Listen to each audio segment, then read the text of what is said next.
Ladies and gentlemen, so that we may get started. Good afternoon. My name is Braeburn Dr. I'll be the moderator for the forum for the candidate for village mayor. We're going to start right now, ladies and gentlemen. We have 5 candidates, and we are going to start. We'll give each candidate an opportunity to make a 2-minute opening statement. Then we'll start with questions. Questions are to be in writing. Upon receipt of questions, I will read the questions to the candidates. If a question is directed to a specific candidate, I will so indicate, and the remaining candidates, if they wish, will be given an opportunity for any rebuttal. We'll start then, and the candidates will be asked in alphabetical order. We'll proceed in alphabetical order, and we'll start first with candidate Mae Brandon. Ms. Brandon, a 2-minute opening statement. Thank you, Mr. Moderator. Thank you to the nonpartisan committee and to the cooperatives. I mean, I always love when you guys come out because you bring a big group. So thank you again for coming out and being a part of this process. I am Mae Brandon. I am currently served as the senior trustee here at the village. I have served over 50 years worth of volunteer work here in the village, either in civic organizations, religious organizations, professional organizations, and all of those I've served in some type of leadership role. So I have that experience of leadership. Just looking back at the 15 years that I've been here, sometimes people think, well, what has happened? And a lot of times you don't think about all the things that have happened. We have a new fire station, and that's been in the last 15 years.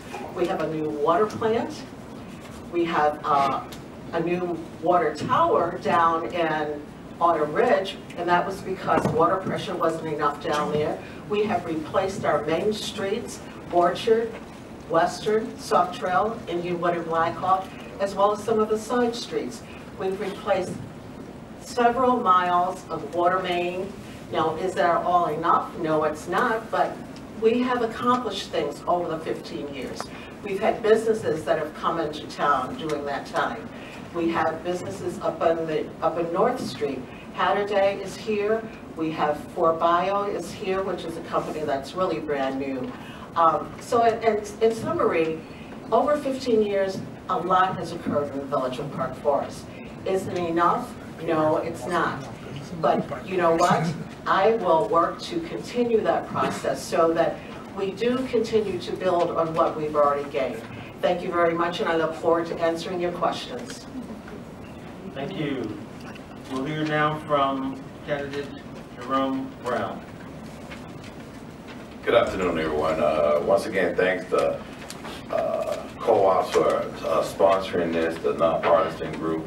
My name is JeRome Brown. I would love to be the next mayor of Park Forest.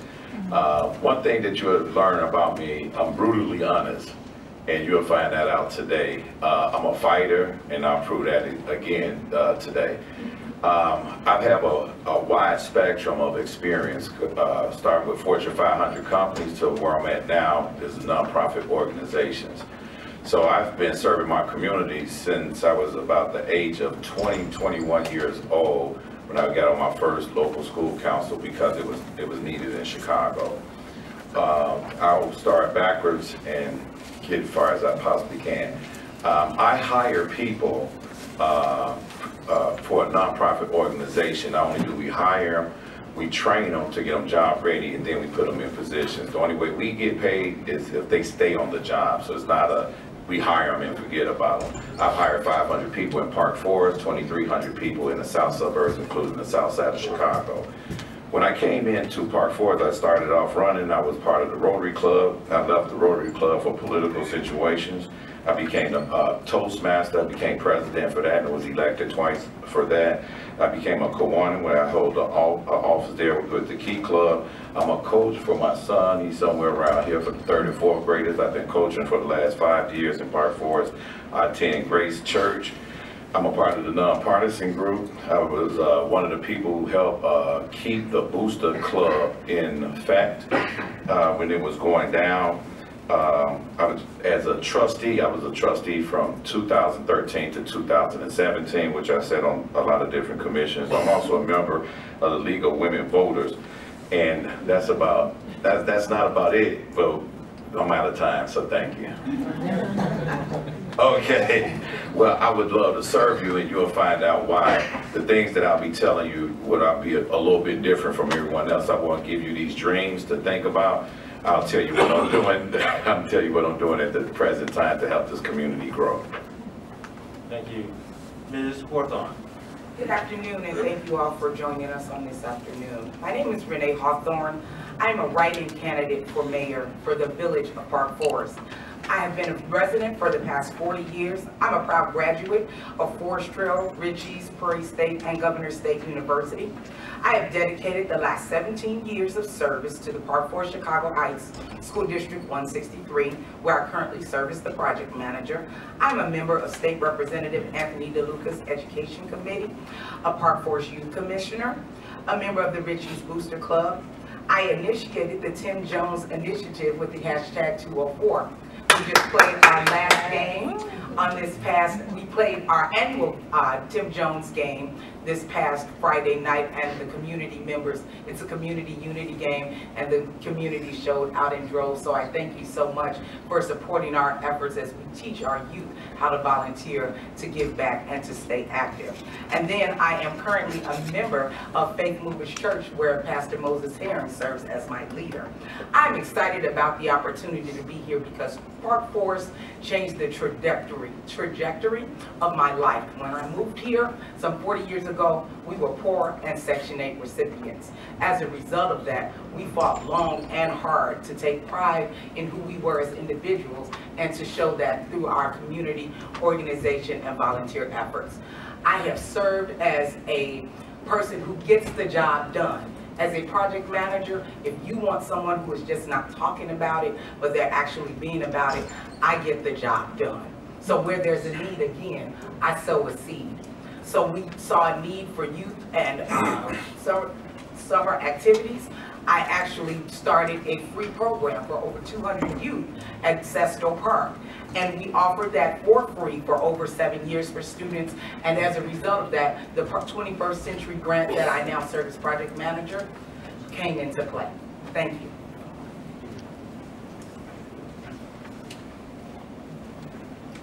We'll hear next from Mr. Hightower.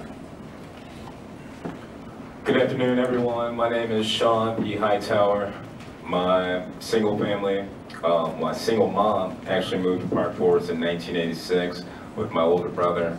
We were homeless, and then finally things got better, and Park Forest is where she decided to make it home. And I just want to look out at everybody, and this is a great representation of the Park Forest I actually grew up with. I love seeing the faces out here. Thank you. You guys could have been anywhere today, but you're here with me and everyone here. So thank you to the co-ops for sure. And I'm a full-time father. There were times where I could have gotten caught up in committees, could have done all sorts of volunteerism. I do volunteerism through my job. I'm in the technology field, and I strongly believe that technology is the #1 key to answering a lot of these problems. The water, the streets, the taxes, you name it. There's all sorts of things that we can get put in place. And recently I just moved back to Park Forest. And the reason I moved back to Park Forest is because this is just a wonderful place. I lived in California twice. People looked at me crazy, like, why did you move back to Park Forest? And if you look at this room, this is the reason why I moved back to Park Forest. I mean, my next door neighbor taught me how to tie my first tie. I mean, there's people in the room right now that I played baseball with as a 7, 8, 9-year-old.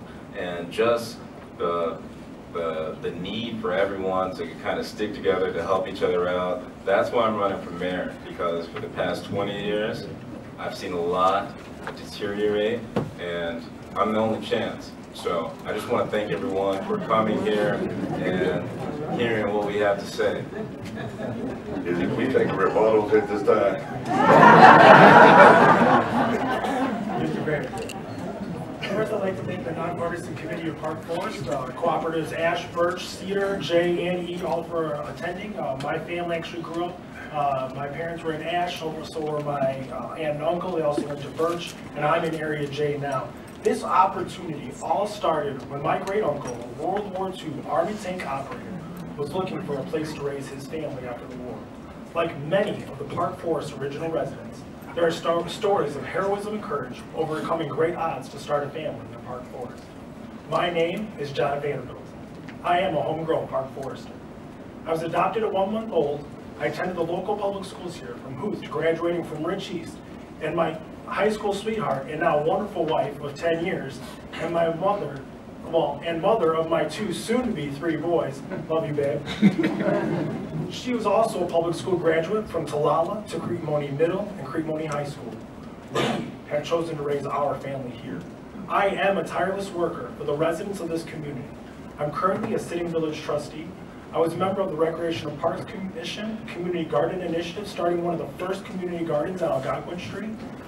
I'm also vice president of the athletics for the Rich East Booster Club, vice president of the South Suburban Sustainable Living Organization, previous Area B board member. I'm also on the Creekmoney Manufacturing Advisory Board, creating career pathways for our youth. I'm also a deacon at Sauk Trail Baptist Temple in Richmond Park, but I'm especially proud of starting the education committee that was instrumental in preventing the closure of Talala Elementary, and now will have to take a stance on Rich East. I love Park Forest.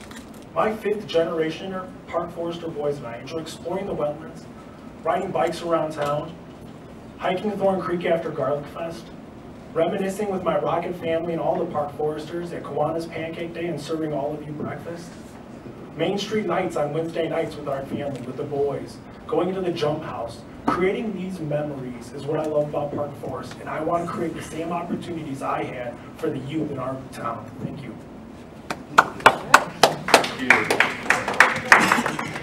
We'll start now, ladies and gentlemen, with our round of questioning.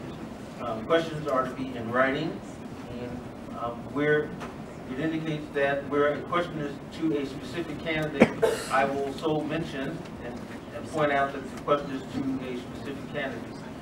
Otherwise, each candidate will have an opportunity to rebut any question. We'll start first with our first round of questioning with Ms. Brandon, and the question is as follows. Do you have a plan to lower our high property taxes? Ms. Brandon. Do I have a plan? Thank you very much. Believe me, if I had a plan to lower our property taxes, it would have been put into effect.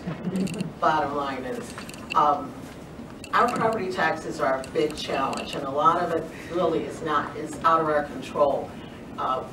One of the things that's very unfair is the way the taxes are done here in the state of Illinois. We fund our schools on our property taxes. So that means that, you know, whether you have children in school or not, you're paying to fund the schools on your property, even though you may have paid it off. You still have those toes. So do I have a plan for it? No, but what I am doing and will continue to do and have done before is push for our legislators to change the way our schools are funded. And that really is the only way we're going to get relief, is that a graduated tax plan is much better. So if you are a low-income person, your taxes would be, your income taxes would be based on your income and not on your property and your property value. It's a very unfair way of taxing.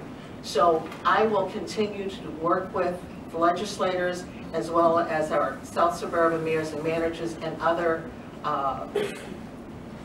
legislators within the area so that we can do that. The hard part about it is that people see the Chicagoland area as, you know, the place. So if anything that benefits that, Southern Illinois really doesn't care about that. So it's not something that we can just get done. Southern Illinois legislators have to agree with us to change the way our schools are funded. So it has to be a collective thing, not just from the Chicagoland people, but throughout the state. So we have to convince the Southerners that, yes, this is the thing to do, and this is fair. Thank you. Mr. Brown? The question about taxes, I know everybody is concerned about that. Number one, we're being told that there's nothing that we could do about the taxes. I do not have a defeatist attitude about it. I know that it's something that I would be looking forward to fighting. How do we do that? One, we are not the assessors. The assessors have control of the major part of controlling the taxes, lowering hiring. What we have the control at is we're bringing businesses in Park Forest. And what I call that is a marriage. Some people say that that won't make a difference, and that's not true. And here's the truth of the matter. If you're just say if you're a single person living by your house, your taxes are going to stay the same no matter what. But if you get married, even though your taxes are the same, if you have a working spouse, now they're sharing those bills. That's what businesses will do here. They'll share the burden that we have here in Park Forest. I know that I could bring businesses here because, like I said, I deal with businesses on an every single day basis.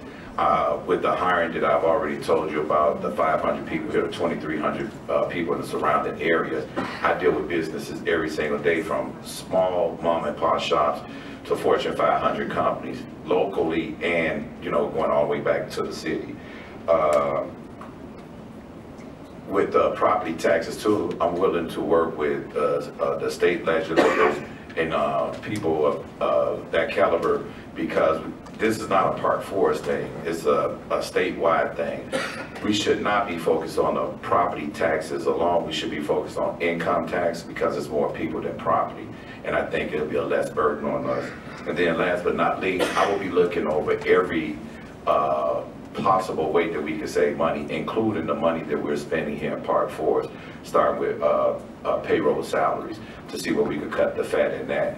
And then that's how I'll be successful in lowering our taxes. Thank you.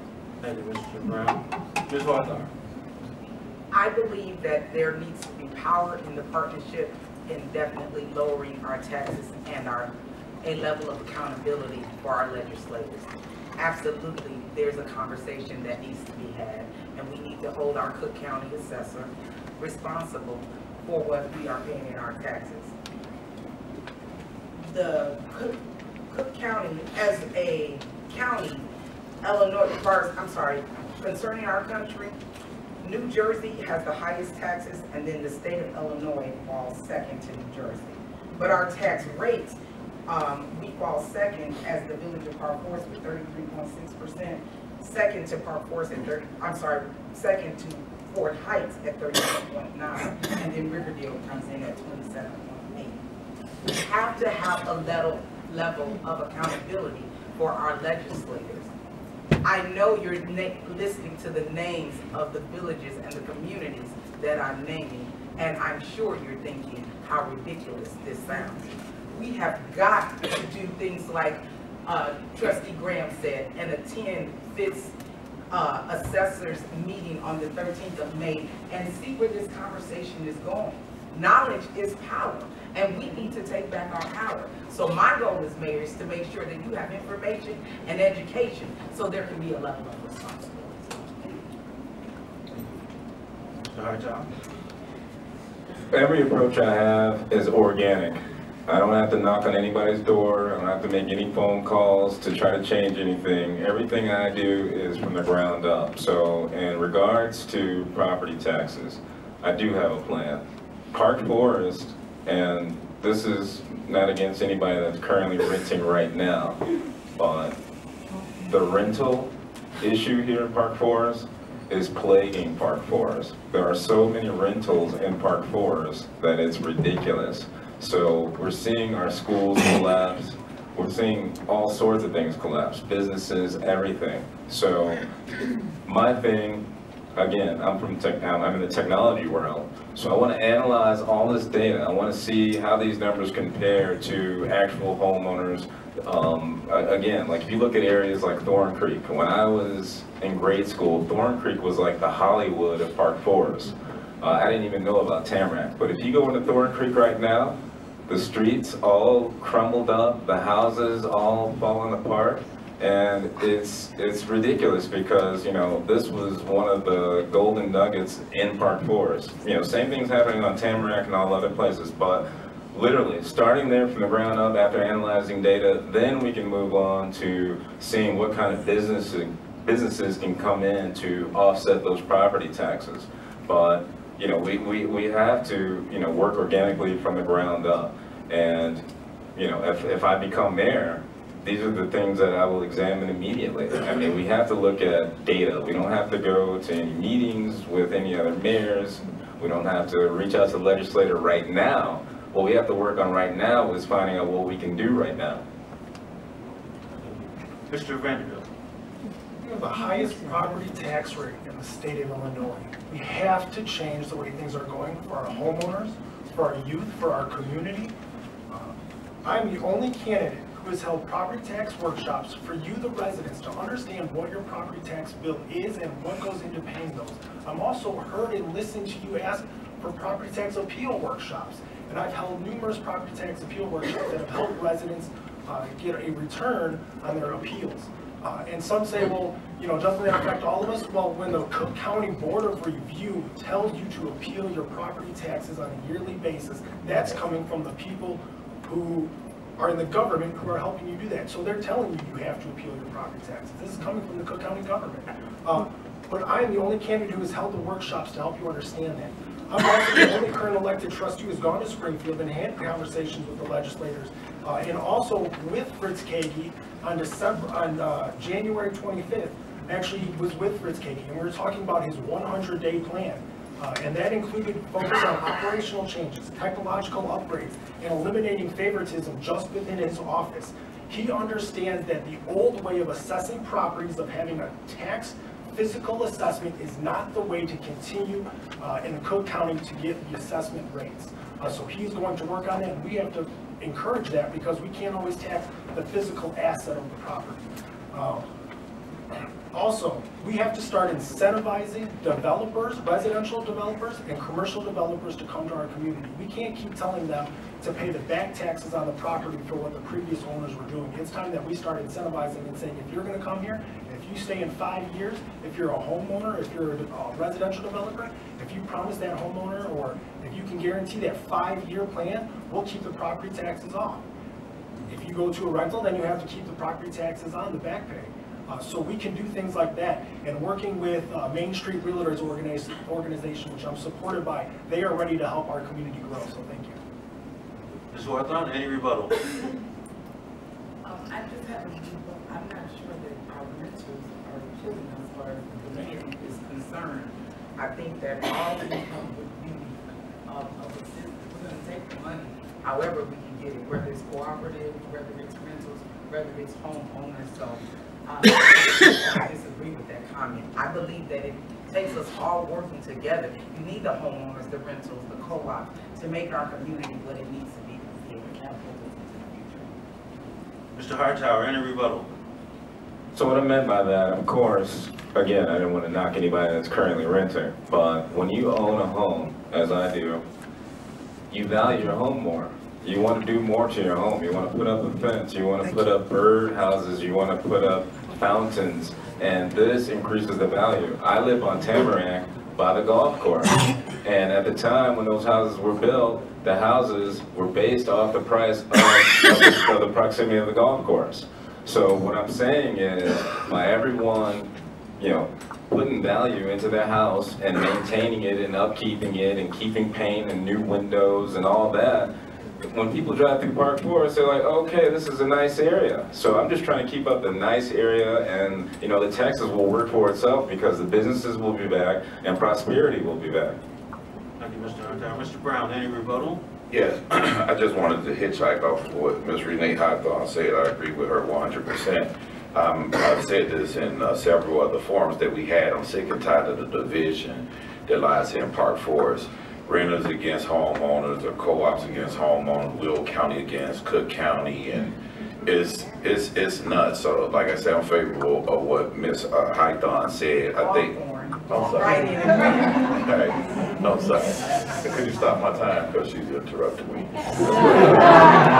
But yeah, what I'm as I was saying is that we have to get away from that division and work together as one. And if you get rid of the Section 8, if you get rid of the renters, if you get rid of the co-ops, if you get rid of any of these entities, do you know what the homeowner taxes will be at that time? If you think they high now, you know, you'll be walking around here not being able to breathe. And then the other thing, I just don't want to give them credit where credit is due. Mario Reed is the person that came and did the workshop for the tax on how to deal with your taxes, your property taxes, and asking for your taxes to be lowered and things like that. What I want everybody to do is listen real carefully of what each candidate have to say up here, because I want the truth to be revealed today on who actually could be the real mayor of Park Forest. Ms. Brandon, any rebuttal? Wow, where do I start? You know, this is a community of renters, a community of co-op livers, a community of homeowners. You know, and hey, people live according to what they want. If you want to be a renter, that's fine, because whoever it is that from, you know, your owner of your property is still paying those property taxes. So it doesn't matter, and I think renters have just as much value and as much value in where they live as all of us do. Just really quickly here, I beg to differ that Trustee Vanderbilt is the only one who's talked with any legislators about lowering of our taxes or with assessors. We've had assessors workshops here in the Village of Park Forest previously. And right now in the legislature, we have a bill, we're supporting a bill that would help to bring businesses in by lowering their taxes when they first come in over a certain period of years. So that's the kind of thing that I support too. We'll continue, ladies and gentlemen. The voice of heaven. Oh. Mr. Vanderbilt, any rebuttal? This Saturday, March 23rd, come to Freedom Hall at 12 to 3 p.m., 410 Lakewood Boulevard. We're going to be hosting another property tax workshop so you can understand what your property tax bills and why we have the highest tax rate in Park Forest. Let's get educated residents to understand why we're here and what we can do to move forward. Do you intend to take as mayor to bring more businesses into Park Forest? We'll start this round of questioning with Mr. Brown. Mr. Brown.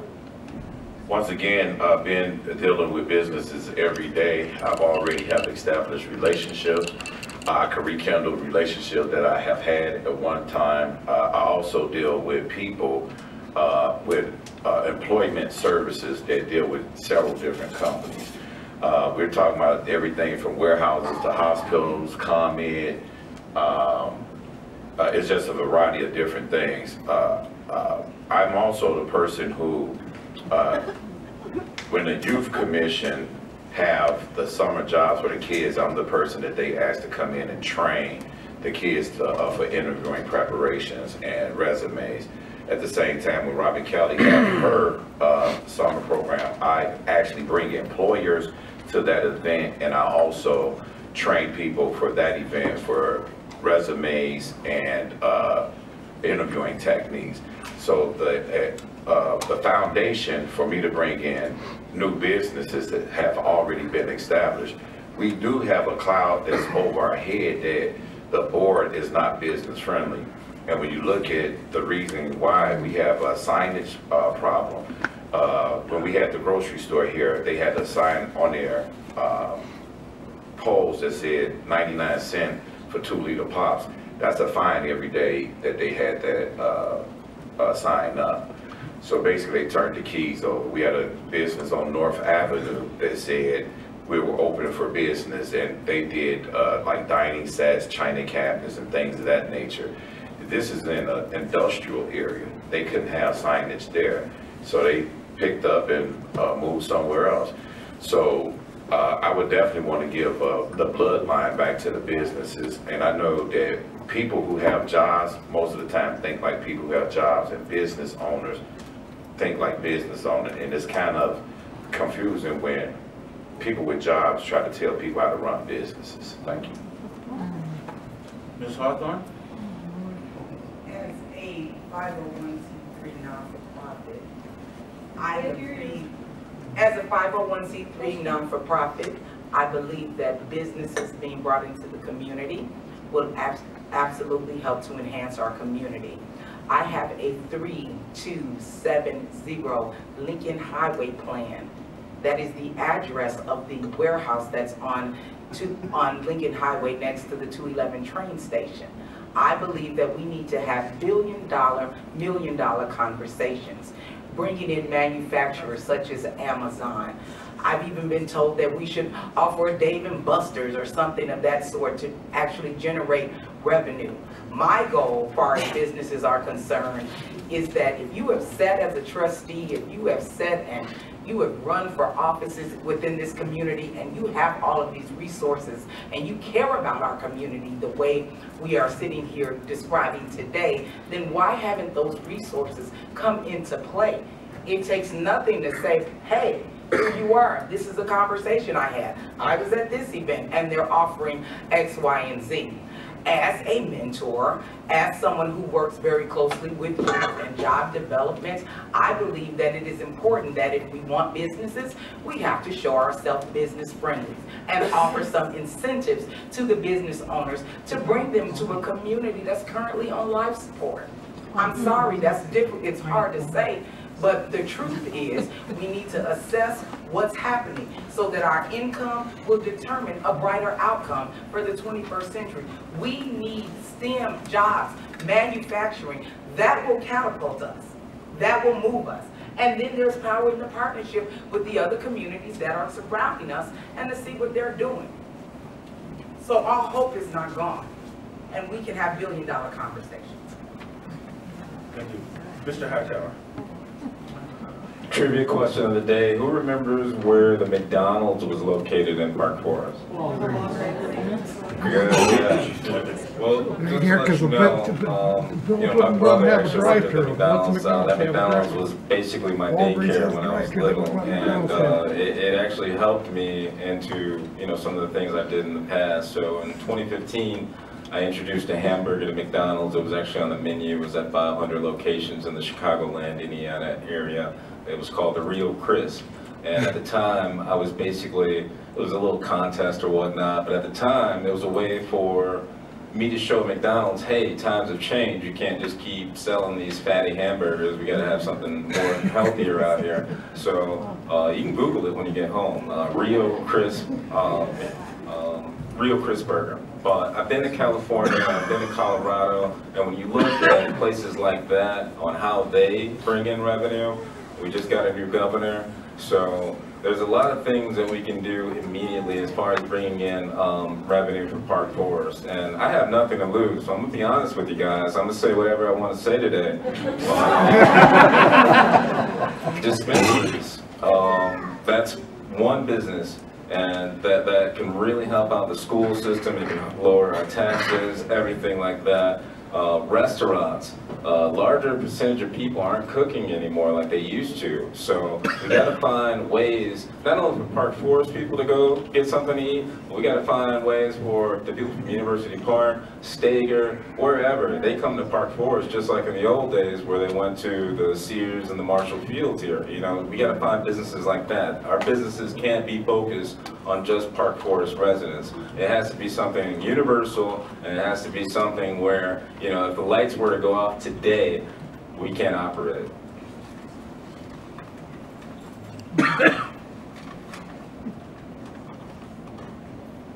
Mr. Vanderbilt, repeat the question. Sure. Rereading the question, what specific actions do you intend to take as mayor to bring more businesses into Park Forest?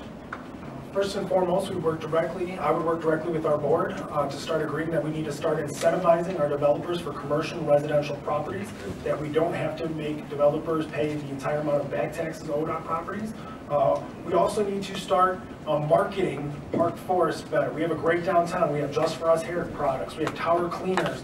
We have a podiatrist. We have a performing arts center for the youth where they're actually going to be going to Disney World again. We have 2 artist galleries downtown. We've got to start promoting that even more than ever before. We also have a new restaurant. It's going to be a pop-up kitchen, and they're going to let people from the community, if you come in, you can use the commercial kitchen, and then actually set up on a Saturday, the food that you're going to sell and actually sell it in the dining on the green, all creating a cyclical economy for Park Forest. Also, we need to start with Steak and Shake. That is going to come, and that'll be on the north side of town, and that'll spur the development growth that's needed for the north side of town. The downtown Park Forest area will have the small business incubator. On the south end of town, we need to aggressively extend the property lines to get agrati manufacturing within Park Forest municipality. Right now, it's using our sewer for free, and actually with the water that we're sending, they're actually getting charged twice the amount on their water. But once we get them into municipal boundaries, we'll be able to get the tax revenue from that manufacturing plant. So that's something that we also need to look into to spur economic growth and a multifaceted approach throughout the community. Not just one section, but in Will County and Cook County. Thank you. Ms. Brandon? Thank you. Everybody says we haven't been doing anything, and it really is a difficult process. And yes, I hear the but yet the thing for us to do is to continue with finding businesses who will come into town. We do have businesses here, but I believe one of the major issues is marketing those businesses, getting those businesses so that they can be seen. When I tell someone about a certain business, they'll say, well, I didn't know that business was in town. You know, so that is number one, to market those businesses that we have right here and to work with those businesses so that they become more proactive themselves to market themselves. It has to be a joint process between the village and the businesses that are here. And in addition, yes, the idea that I have is to have a small business incubator here. I think we are perfect for that. We are perfect for our downtown area being developed into a place where we've got unique shops where other people come to shop. You know, we can't have the same all kinds of things because we need other people to get into our town to help us support. We support other people, do we not? I mean, we go to Orland, we go to Tenley, we do all of that. We need people to come to us to help support us too. And we do need to, I believe in doing incentives for our businesses, but we cannot do that where we end up having to pay the taxes. That becomes an additional burden. You know, they need to pay a portion of those taxes. That's why the House Bill 43 would be very good for that, because legislatively they would take some of that taxes away for a certain period of time until they got on their feet. We cannot take ownership to taxes that are due. I mean, that just adds to our debt service. Thank you, Ms. Brandon. Ms. Hightower, Mr. Hightower, rather, any rebuttal? No rebuttal. Ms. Hawthorne, any rebuttal? I apologize, but again I say, I don't need another hamburger. We need Amazon, we need manufacturers that can get come Amazon. into this community You ain't got big enough space in town. and bring jobs to the community. We need jobs. That income will help to give back to our community.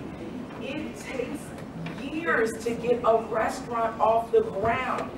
I know that we are talking about what Mr. Buckley has done as far as the turning the Majestic around over there with $4 million. Now you're building in Hyde Park. I don't know what his money's like, but now you're going to come to Park Forest and build another station. It's going to take years to get a turnaround. To see a turnaround and benefit as a result of a restaurant. Mr. Vanderbilt, any rebuttal? Also, House Bill 43 will help us. That's actually going to mirror what is going through right now and what happened with the 4-Bio Nutrition. And the 4-Bio Nutrition actually spent $800,000 recently on just 1/8 of the building construction needs. But when that is up and going, we're going to be shipping counter supplements to China. We're going to be an international shipping and manufacturing hub out of Park Forest. And that is going to help spur that, also with the Agrati.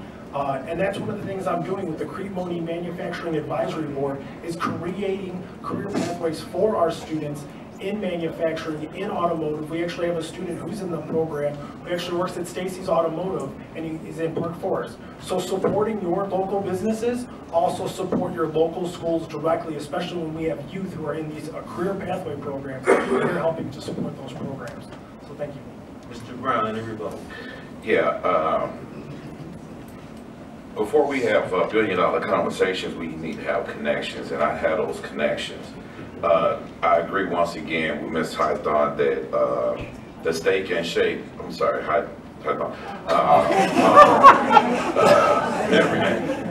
the Steak and Shake idea is cute, you know, just in your head, but everyone is telling you that we're tired of hamburgers. It's better than hamburgers. We got 2 McDonald's, 2 White Castles, 2 Wendy's, 2 all on Lincoln Highway. But being on the board, saying why didn't things happen when I was on the board, here's the reason why. I was voted 6-1 on some of the things that would help this community. One, going with white top instead of the black top. Having our roads paid for 25 years instead of 7 years, which is the same cost fact. It would have saved us $1.75 million. Also saying that our water mains, I was voted 6-1 again, saying we should not go with the lowest bidder, and I'll get back with you later because my time is up.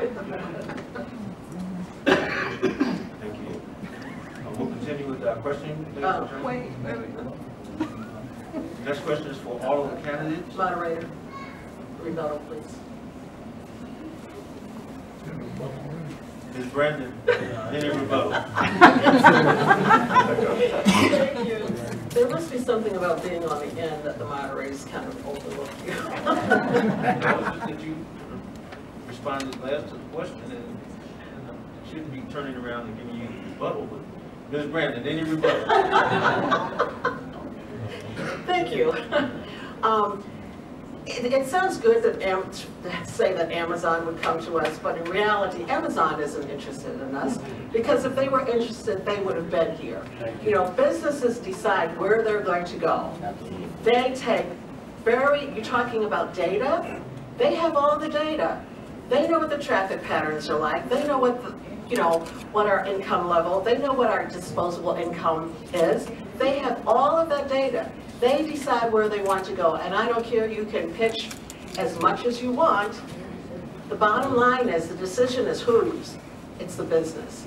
We will not have an Amazon here, so we need to look at other types of businesses. And if, you decided, we had a sign up of how many people wanted Steak and Shake, and it was those people that came in and signed that petition to get a franchise so that it would be available in this community. And Steak and Shake does more than hamburgers. Thank you, Ms. Brandon. We'll continue now, ladies and gentlemen, with a question of all of the candidates. The next question is as follows. The village will build a $500,000 park/garden that no one uses. Do you agree with this expenditure? We'll start this round of questioning with Ms. Hawthorne. Okay, that's a great question, and to me that's a no-brainer. Absolutely not.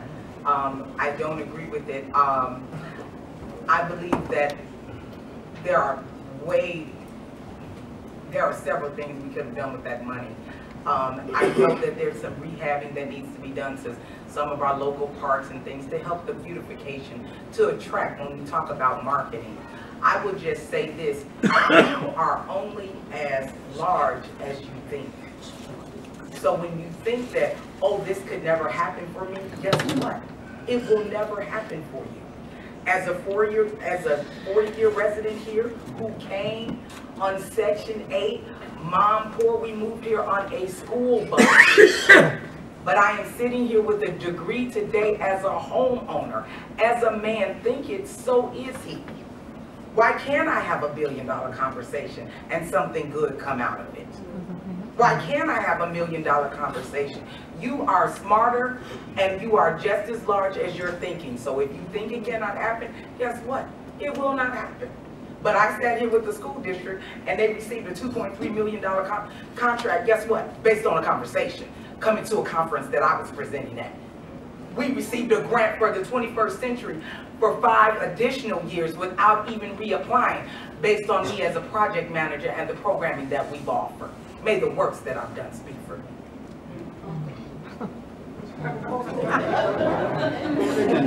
Ms. Hawthorne? Mr. Hightower? So, kind of impartial to this, only because Park Forest, the way I knew it, was all about parks and recreation. I mean, we had access to the forest preserves, we have access to, I grew up with Murphy Park, Cedar Park, all these parks. So, this is something that can attract local people. You know, there's a lot of wilderness, nature lovers out here, environmentalists that, you know, once they get word of it, I mean, it's definitely something that's not going to be to use. But as far as the cost goes, I mean, there are some concerns there. But, I mean, these are the foundations of Park Forest, things like this, the parks and recreation, because instead of driving past the houses, it gives others something else to look at. And I admire all the parks here in Park Forest. I mean, Central Park was one of my favorite places to go to as a teen, as a child, even as a married adult. And I still go there today. It's one of my most relaxing areas to kind of just zone out and take in nature. I love seeing all the birds over there. So as far as creation of new parks go, I'm all for it, because that's what Park Forest is all about. We have park in our name. I mean, we have forest on the other side. So as far as parks go, I'm all for it. Mr. Vanderbilt? Let's get educated. Canadian National, when the railroad traffic increased, gave the village sound mitigation money that was to be used for homeowners to mitigate the sound along the backs of their properties that abutted up to the railroad tracks. A lot of the homeowners throughout the neighborhoods did not use them. There was leftover money. There's still some leftover money. So $450,000, which I was the only one who voted no to this, we spent $450,000 on the park that's right next to Village Hall. So when you leave here, just go out to the, walk right outside here and just look and say, was that worth $450,000? And then say to yourself, isn't there a pavilion in Salmonok that's missing? Couldn't we have paid for that? Couldn't we have paid for a splash pad so there would be some type of return of investment within the downtown area? These are the types of things that have to change. When we spend $450,000 and I'm the only one who sees that there's no return of investment from building a park where all it is grass and stone, that's a problem. And things have to change. We could have used that to help with creating a clear pathway for our fire department to create an internship and apprenticeship program with the Department of Labor, and had a career pathway program and apprenticeship set up for Fire Science Academy within the village. So there are things like that that we could be doing. We could be supporting our current parks. We have Murphy's Park that's almost completed, and when it is, it's going to be a great park. I've already let my kids go and play there. So we also had the toddler lot that we built in Eastgate last year. And so we are building new parks, but at the same time, we're not using that money correctly, especially when it was Canadian National Mitigation Noise money meant for homeowners, not for a park next to Village Hall that does nothing. Thank you. Ms. Brandon? Thank you. Here we have this question again. Number one, it's not a park. Number two, it's expansion of the green, the village green, and it was part of the plan. You don't stop the development of an area and leave it unfinished. If you remember, Marshall Field sat in that space, and as a result of Marshall Field being demolished, you end up with bricks and concrete and all of that stuff in there. The stones and the grass, prairie grass and prairie flowers, you've not had to benefit from them because we've not had the spring to come yet. But it will be a beautiful thing. There's a labyrinth path there, and you will have instructions. And has anyone ever used a labyrinth path? Isn't it kind of neat? Yeah, so you'll have it right here in the downtown area. And the whole purpose is to have the downtown area be a gathering place. Because if you are gathering here and we have businesses in the downtown, are you not more apt to then go to those businesses and check them out? So it's really all part of a plan. It's not just a core part. It is part of the whole plan and development of the green and the downtown so that we can bring people in to the downtown area and enjoy it as they do on Main Street nights, as they did in Unity Night, Unity Day. I mean, it was so great to see so many people utilizing the area on the Unity Day. I mean, that was just fantastic. So we need more of that. So then the businesses that we have come into town will have some traffic because you will know that they're there because you've spent time here in the downtown on the green.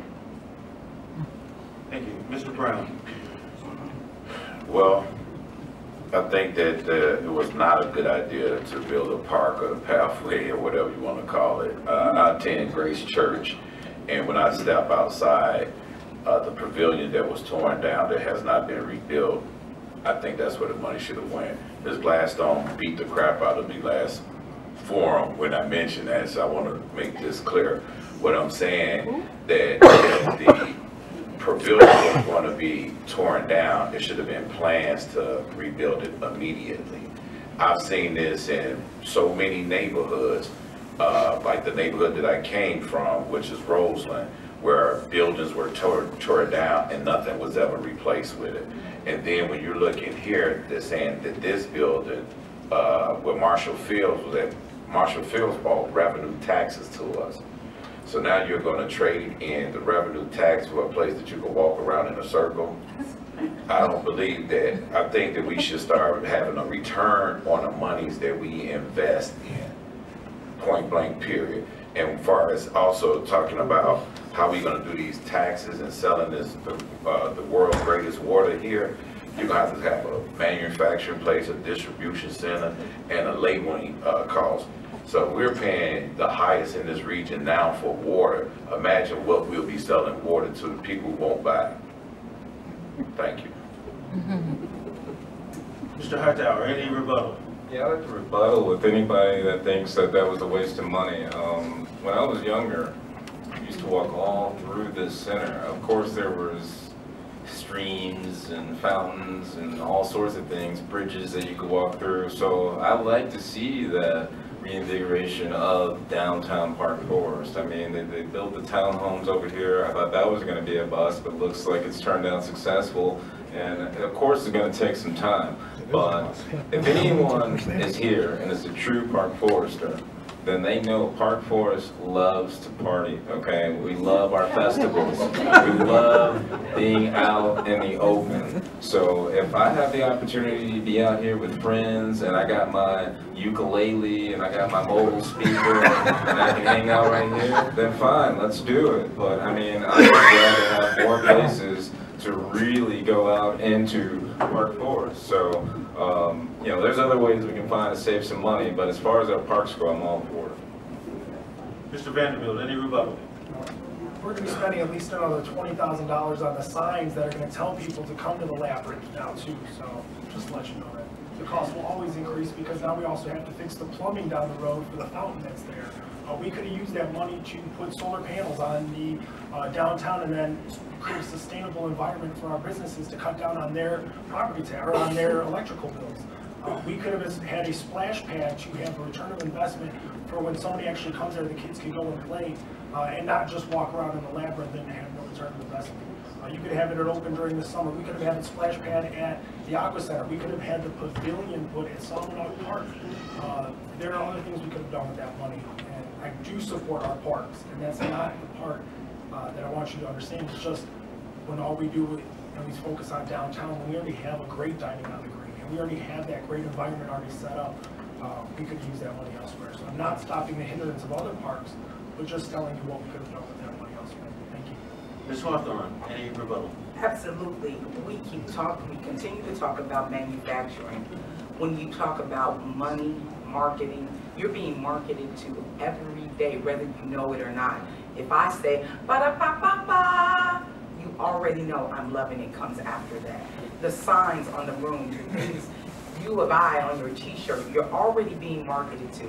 I will tell you that Facebook did a study that people are now considered thummies, not dummies, but thummies, because you can spend hundreds of thousands of dollars without even leaving your bed. So when we talk about walking around a pool, a park, and gravel and rocks and things, and hoping that people will be down here communing and possibly participate in some stores that we're putting down here with these ridiculous tax prices that we're offering to keep hope alive, because I can spend money without ever getting out of my bed in the morning, being a thumbie.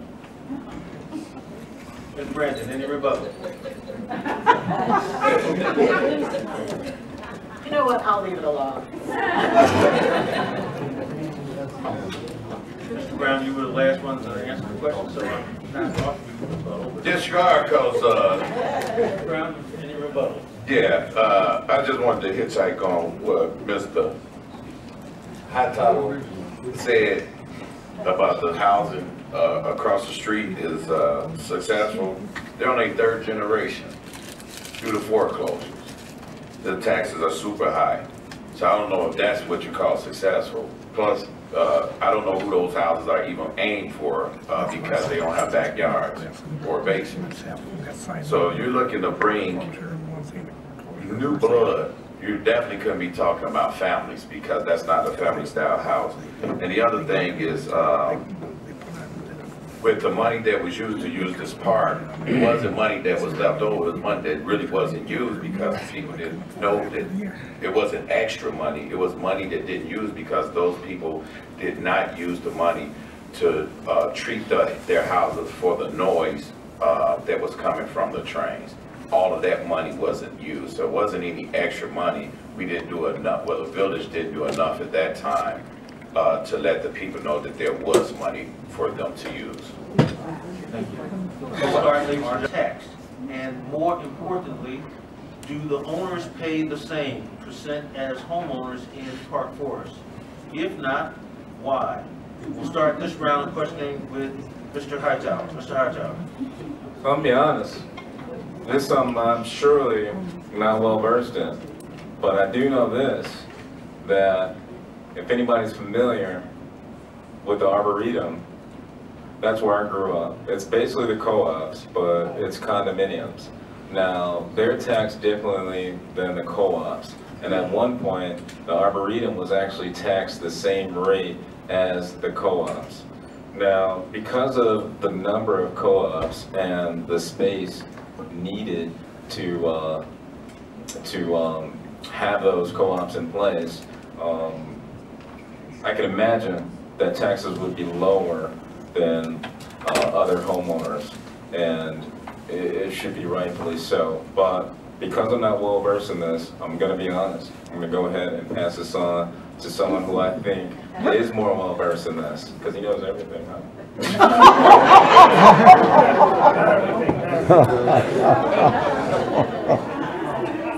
This is not a judgment issue, but the next person would be Mr. Vanderbilt. No, I try to be versed though in every topic that affects our village, so that is something I try to be educated on, and that's one of the reasons why I got on Area B's board, so that I can understand how property taxes are assessed at the co-op level, and how to understand how co-ops really do work. And so when you talk about the assessment, the same assessment rate is charged for the co-ops that it is for a homeowner. When you look at the overall tax bill, you say, well, it seems like there's a lot of reductions.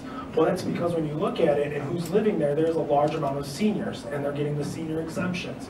So when you start looking at the senior exemptions, that affects the co-ops themselves, not outside the homes. That affects the co-ops. That means the other co-op members have to then in return pick up the other slack there. So that doesn't affect the houses if there's exemptions. So that's other misconception there.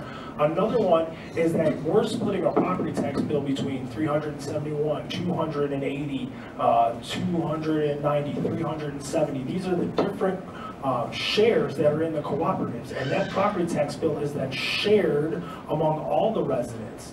But the tax rate is same as that as a homeowner.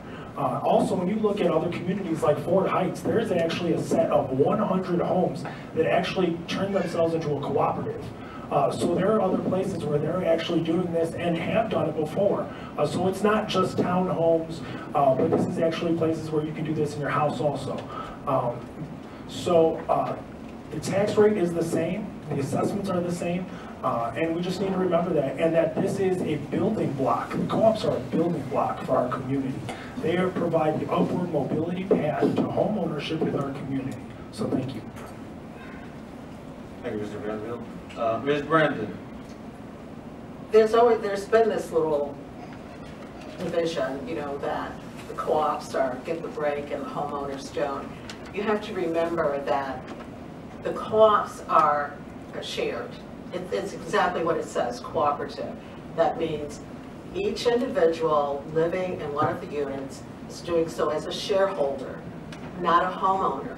When they leave their building, you know, they can get it for a certain price related on to what they put in it as a shareholder, not a homeowner.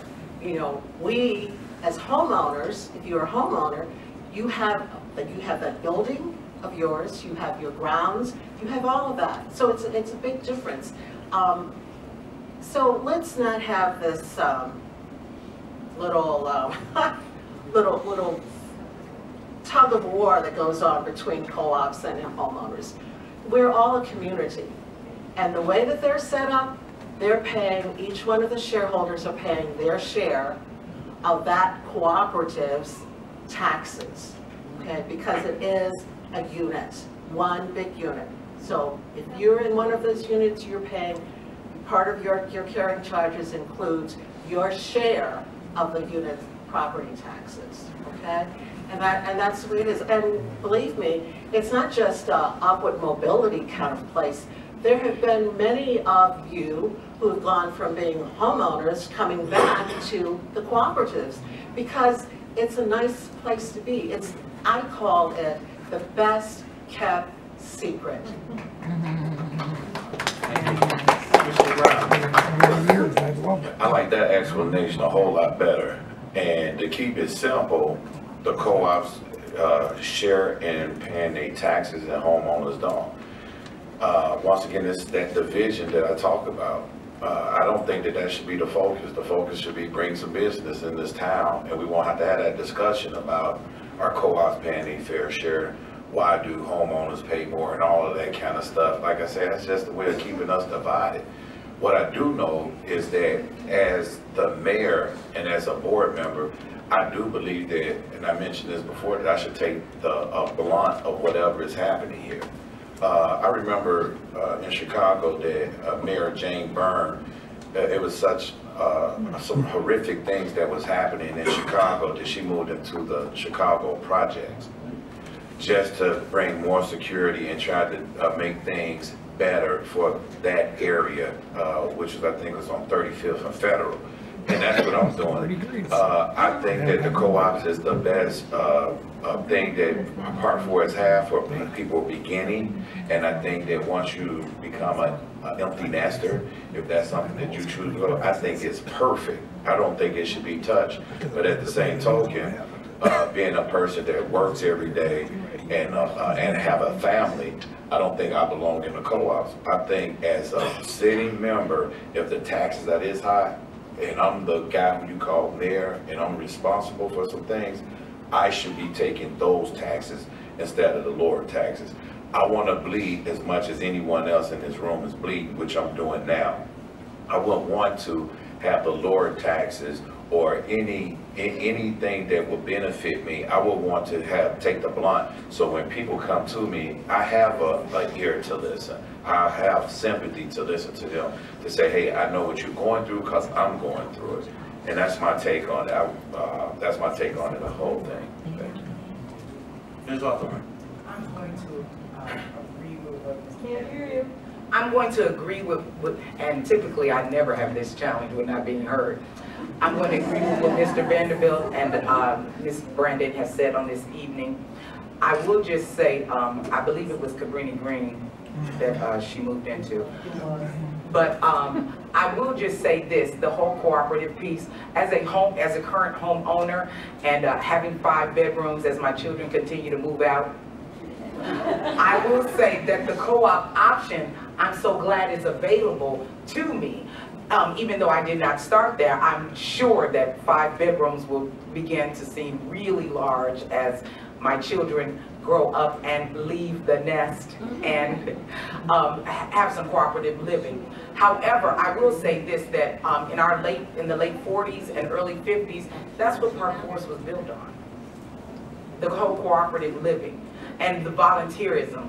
So if you think about who we are and what that looks like, I think that it's important that we continue to sustain the integrity of the co-ops. I mean, it's really nice. I have nothing against all 5 of the areas. When you drive down Western Avenue, I would just applaud Park Forest and the different area, Jade, E.B., Birch, and all of them for what they have done with it, because it really adds beautification. I won that beautification award. So when you're living in a community, I want you to know that that actually, when you talk about marketing, that actually brings value to our community. And I think that other communities could learn a lot from what we're doing in the village with the co-ops. Thank you. Mr. Hightower, any rebuttal? No rebuttal. Mr. Vanderbilt, any rebuttal? No rebuttal. Ms. Brandon, any rebuttal? No rebuttal. Mr. Brown, any rebuttal? Like a mid-60s. Ladies and gentlemen, we'll move on with the next question of all of the candidates. I will read the question. Why does the water bill consistently go up? We'll start this round of questioning with Mr. Vanderbilt. Mr. Vanderbilt. In my lifetime, Park Forest has lost 10,000 residents. We were over a community of over 31,000, and now we're a community of over 21,000. Unless we see new residents move in, or we start getting a car wash in town, at least 10 of them, we start getting heavy manufacturers that are using a lot of water, we have got to come up with ideas and solutions to offset the rising costs. You're going to see at least a 5% increase for the next 5 years at least. Because of depopulation of Park Forest. So we have got to come up with solutions. One of the ideas that was bounced around 20 years ago was the idea of selling Park Forest water. And with the rising moraine aquifer, right now the water level is actually rising where we're getting our water from. We can actually start looking to bottle and or sell the excess water, excess village water, to neighboring communities. Olympia Fields, we actually have a water main that goes directly under Route 30 that connects to their water tower. We could sell them our water within the next couple of years when their contract's finished with Chicago Heights. We could look to Steger Estates. Steger, Moni is going to be looking into building a water softening plant. If we could look to get a third-party investor to get the pipelines to them, we could start offsetting that cost. We've also got to start looking into not bottling 12 ounces or 18 ounces, but 5-gallon drums. Right now, there are companies like Menards, Home Depot, even Agrati Manufacturing uses those 5-gallon drums. If you sell them, you're actually going to get a tax rebate for using the locally sourced water. So we could be selling our water to companies and getting them the incentive of the tax rate reduction because it's a locally produced water source. If we ever start to notice where the water tables are going to start to lower or drop, we're going to make sure that we put that in there so that we don't hurt the residents of our community, so that we can actually stop that production. And if that ever does happen with depopulation in Illinois, we're not going to be seeing that anytime soon. So thank you. Ms. Brandon. Thank you. The water fund is a separate fund. It does not get mixed up with the general fund. What goes into the water fund is used to pay for the water, but also used to keep upgrading of our water mains. So there's a schedule that was developed in terms of the water increases to have extra money to put in the fund part for water replacement, water line replacements, because yes, we have a lower population, that's true, but that's not the reason for the increase. The increase was set up so that we could build to upgrade and replace our water mains. We have 70 miles of water mains, cost of $1.6 million per mile. That's a lot. So where do you get that? It comes through and paid through that water fund. In terms of selling our water, I talk to people in Olympia Fields, they don't want our water, they have Chicago water. They say, oh, you have well water. I said, yes, aquifer. Well, no, they already get Chicago water. The other part of that is that if we sell water, then we have to do a separate change the way that we treat and produce our water. Because of the way the water is set up right now, it's set up to go through a main. If we produce water to be sold, FDA requires totally different requirements for that. So that means a total different plant, which means what? More money, okay? So are we going to get that much money from doing that? No, it's going to cost us extra money along with the cost of personnel to operate that as well. I mean, no, that will not work. Thank you, Ms. Brandon. Mr. Brown? Could you repeat the question? Yeah. The question, why does the water bill consistently go up? Well, let's start with when it was down. We used to get paid, we used to pay our water bill every 2 months, and they slipped us a Mickey. And what they did is they said, we're gonna do you a favor, and instead of you paying your water bill every 2 months, you're gonna pay it every month. So that's just a hypothetical situation. If your water bill was $300 every 2 months, that means every month now would be $150. Well, that's when they started doing the increases, so we wouldn't catch it. And I think at that time it went up 3 to 4 times. Now, we get a little bit confused because it's not just the water bill that's in that. The sewage, mains, and the garbage, all of that is wrapped up in there. So they could go up on anything, but we look at it as water bill. Everybody get that? Now, with saying that, is with the water mains, with all the money that we're asking for on that, about these water mains that need to be replaced. 26 years ago, the EPA told Park Forest that you need to replace these water mains, and nothing was done. Absolutely nothing was done. And that's why we're in the fix that we're in now. That's why they keep trying to tell us that we have the best water in the state of Illinois, but it's the piping, there's something wrong with it. That was like saying that I want a lobster tail and I'll eat it off a garbage can top. You're not gonna eat it.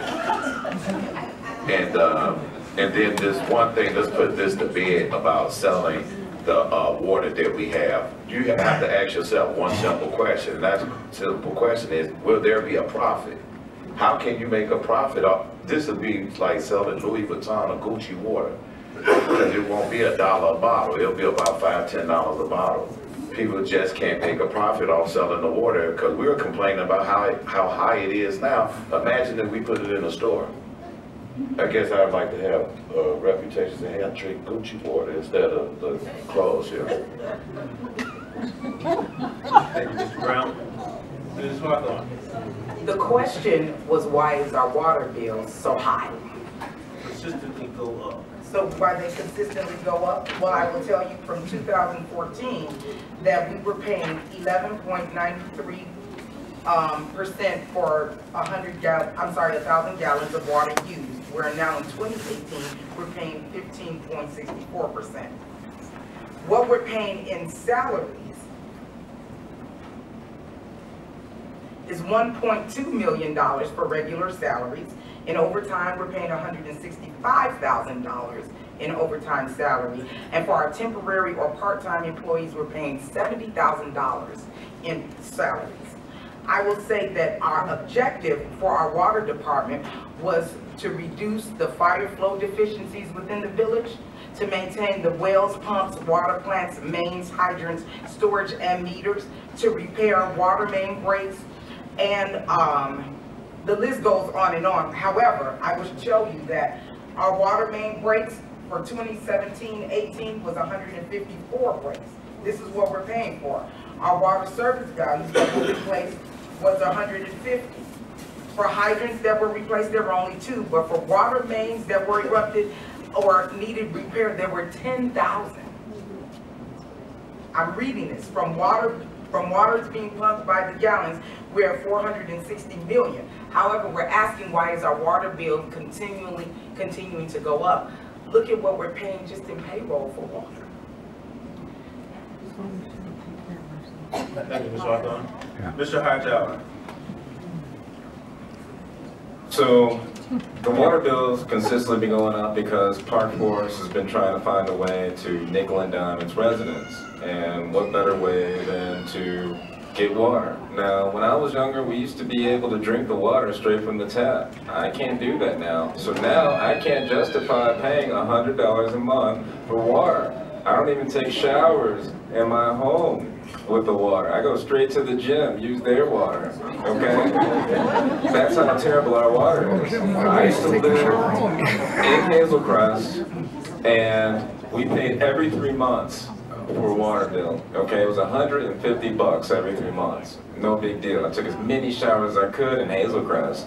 But here in Park Forest, you really have to, you know, keep your eyes open on that. So if I was mayor, and if everyone's going to continue to pay $100 or more a month for water, then I want to find some way to subsidize every resident's bill, whether it's $5 off, whether it's $10 off, something, okay? Because the water situation, that's one of the reasons why a lot of people are actually, you know, leaving Park Forest. You know, I got little kids that brush their teeth with, you know, rotted, you know, pipes and all this stuff, you know, in Park Forest. And it's just ridiculous that that hasn't been our #1 focus since day one. For the past 20 years, we've known that we've had old water pipes. We've known this since the 90s. We've known this since the late 80s. And we could have satisfied all this by the turn of the century. But instead, here we are, it's almost 2020, and we're still talking about, you know, water, what we're going to do with water. So, you know, if we're going to continue to go this route, again, you know, $5 off to every resident, I don't care if I have to pay for it out of my pocket, but, you know, we got to do something to satisfy the residents here and offset the cost. So, pretty much it. Mr. Brown, any rebuttal? No. Ms. Brandon, any rebuttal?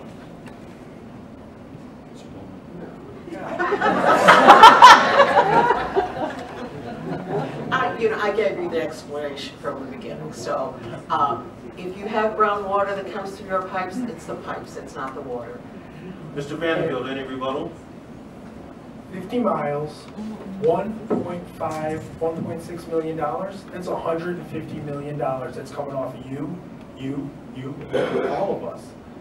If the cost analysis shows that we cannot sell the water, I'm not going to do it. But we have got to start looking for bold ideas to move our community forward, to get it off the back of our taxpayers, and to start helping our youth. So we can start allocating other money to recreational parks and to youth activities. One of those ways is we don't need a new watering plant. And the thing is we can't have less workers at the plant. The plant already operates at bare minimum staff. The water that's getting produced cannot be less in production, because we still have to maintain the same fire suppression system throughout our community. So that water is still going to be pumped for 31,000 residents. That water is just going right back into the system. We can need to harness that. We can start creating jobs for our youth at Ritchie's, Crete-Money High School, where they can actually manufacture. We could go to ImageWorks and they can make the bottles right there with the plastic and form them, and then we can have them being bottled in the plant. We don't need a new plant. We just need new, bold ideas to help our homeowners. Thank you. Ms. Hawthorne, any rebuttal? No. Mr. Hightower, any rebuttal? No rebuttal. Ladies and gentlemen, we have several additional questions that have been submitted that, in view of the hour and given time constraints, we will not be able to, unfortunately, get to those questions. I do sincerely apologize. Statements, and we'll give each candidate an opportunity to present a closing statement. We'll proceed in alphabetical order, and each candidate will have 2 minutes to present a closing statement. We'll start first with Ms. Brandon. Ms. Brandon. Thank you. I want to thank the cooperatives and the nonpartisan committee for, again, allowing this to occur throughout this election season. It's an opportunity that it gives you to ask us questions and to really learn a little bit more about what's going on. Now, I have been a trustee for 15 years, and yes, the question keeps saying, well, what's going on? What's going on for 15 years? A lot has gone on, but there's still much to do. And I am here to go through that process. I have the leadership skills. You know, I'm passionate about this village. I don't even know what to say anymore. But look, if you believe that I'm the good person that I am, that I have you at my heart, because I have had you in my heart since the beginning of this trustee race, then vote for me. I'm not going to give you glorious ideas. What I will tell you is that I will look for and explore various ideas to help us lower our taxes within the power that we can, to bring us new businesses, to bring us various opportunities so that we continue to be the place that we want to live in. I have no intentions of moving, so I see this village as an opportunity to continue to grow and develop, and I want you to elect me to provide you with the leadership as mayor, to be able to work with you, and that is what we do, to work with you. You come up with the ideas, and I'm open to sitting down with all of you to look at how do we make our village even better than what it is. So I ask on election day that you vote for me, Mae Brandon, as your next mayor, and early voting starts tomorrow, March the 18th. Thank you. Thank you. Mr. Brown.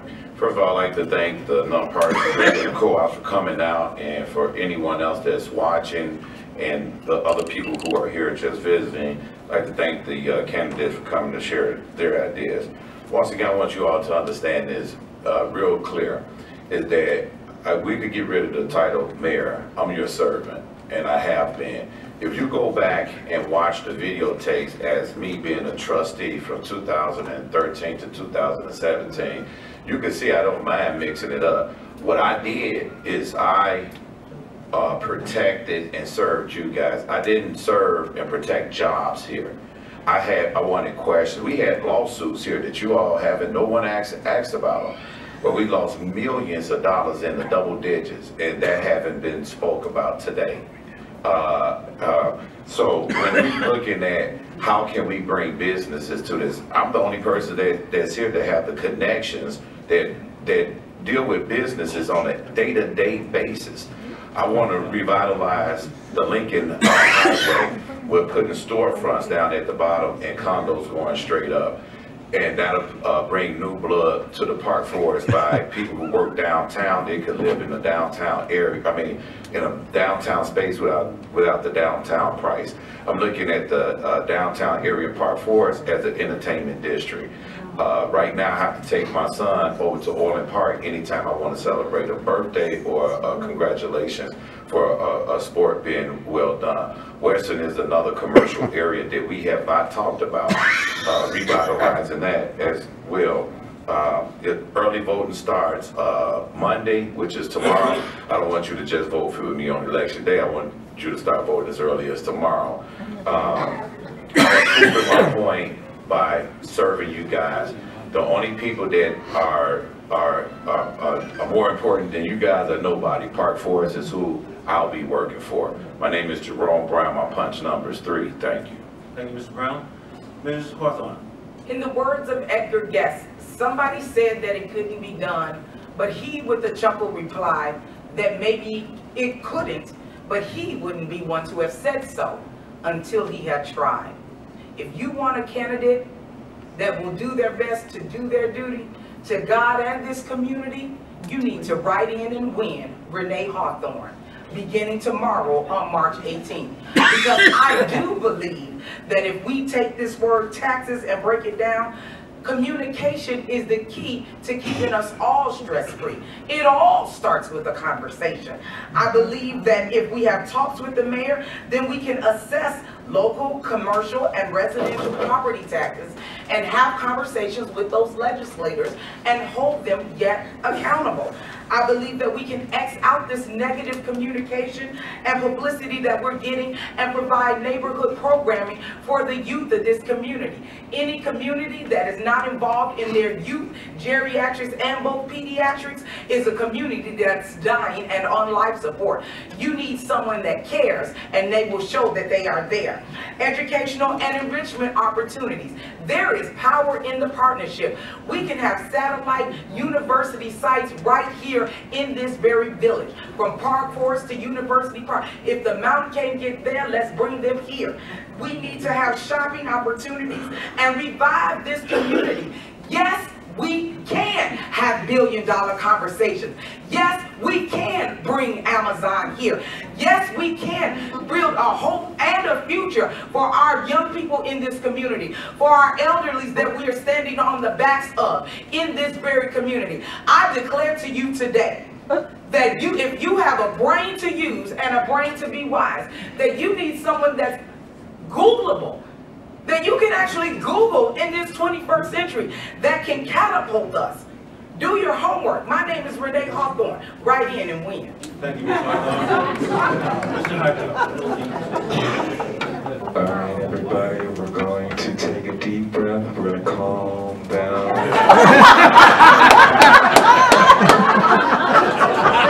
But I just want to go ahead. I really want to thank everybody for coming today. I want to give a thanks to the co-ops, the nonpartisan committee.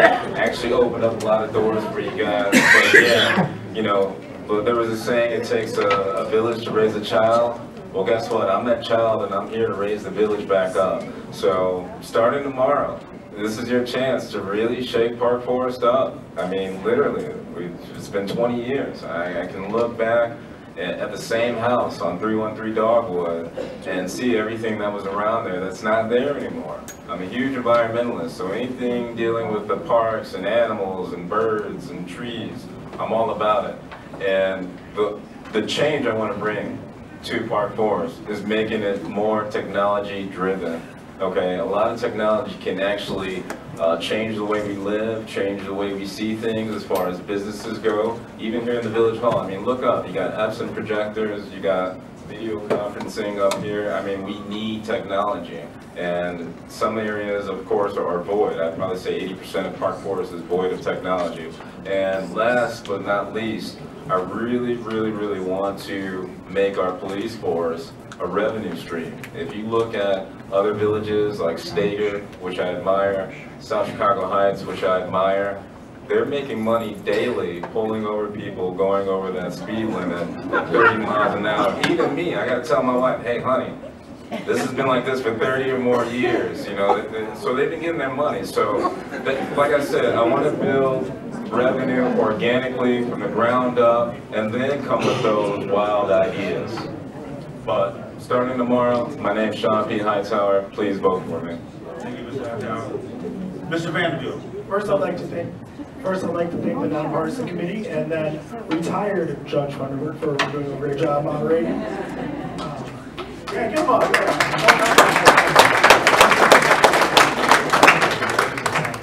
And thank you to Ash, Birch, Cedarwood, Area J, and Area E for coming out. My great-grandpa, Darren, moved to Park Forest on 29 Apache in 1956. My parents, Mark and Julie, married and moved to 82 Ash in 1976. They moved to Wilshire Street in 78, gave birth to my sister, and adopted me in 1984. In 1990, they moved to their current residence on Sherman Street. Upward mobility has always been a key facet to Park Forest. It's dreamed since its inception. My family has seen the deterioration of the housing stock in town firsthand. And as mayor, I will work to create a neighborhood redevelopment initiative, working with the union since I'm endorsed by the Chicago Federation of Labor. And I do have the backing to help rebuild these houses in these communities. We are going to improve the quality of homes and continue home ownership in our community. I was Mr. Rich East in 2002. I've never taken that lightly, but with pride and diligence to preserve the green and gold for our community. My wife and I, we both lived in Bloom, Monee, and Rich Township. We understand the struggles to have 5 different school districts, 163, 162, 194, 227, 201, and 515 for Prairie State. That's why I was glad that we started the Education Committee, and while we must move that forward to an Education Commission so that we can start including the grant writers that we have in our community, in our school districts, because the village doesn't have one paid full-time grant writer. But by districts have not one, if two. If we're getting all of those together, you're talking about 6 to 8 grant writers creating career pathways, opportunities for our youth. I would also like to air recent programming that they have, and I want that on Channel 4. I'm tired of seeing just news clippings. We can have entertainment, we can have the news from our kids in town airing on Channel 4 access cable for every school district. That's one thing that I also want to see the Education Commission grow into. The future of generations of Park Forest require that we do this. And vote Vanderbilt, easing your high property taxes, lowering your water bills, replacing old infrastructure, supporting our schools, and promoting business. Monday, vote Vanderbilt. Thank you. Thank you to all the candidates. Ladies and gentlemen, this concludes our